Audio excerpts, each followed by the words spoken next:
whereas the Minister leased the said port for 25 years for the sum of $5,000 upon grant, an annual sum equivalent to 1% of the gross revenue of the port during the preceding financial year. And whereas Recological has had no history of owning or managing any ports in Belize or elsewhere. And whereas the said port has been valued for a current value of $3,750,000 and having an annual rental value of $300,000.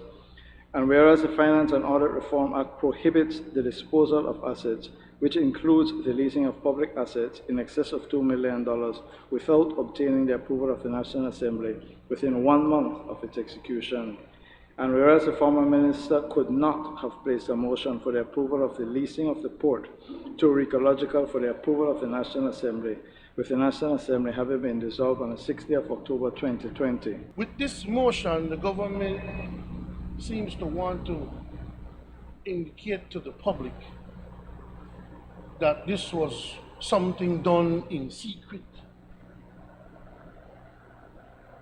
under the cover of darkness, behind some closed, smoke-filled room.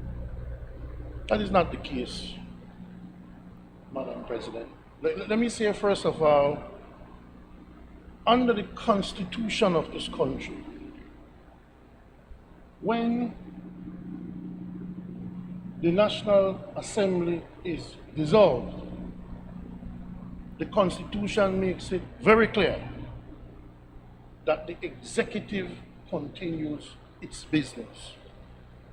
So even after you have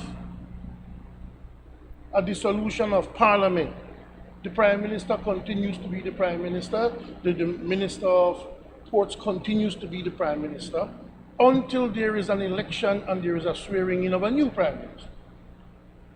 So there is absolutely nothing wrong or strange with Minister Castro signing a port license for Recological. Secondly, the Commerce Bight Port and the opening of that port came to Cabinet. It was a 2-year discussion surrounding this matter. And it was part of, yes, a campaign promise to the people of Landwiga that the Commerce Bight Port would be open. From the Interpretation Act to the Finance and Audit Act, I cannot find, and I willingly concede to you, if you could find something to show me that clearly leasing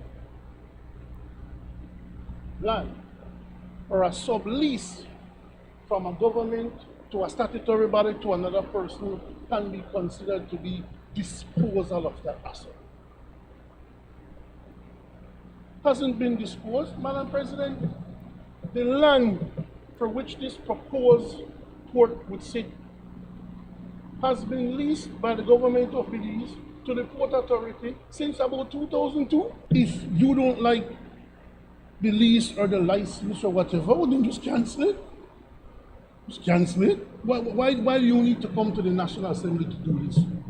It doesn't pass the threshold of the need to come under the Finance and Audit Act at all. So I would say it has no standing to be here.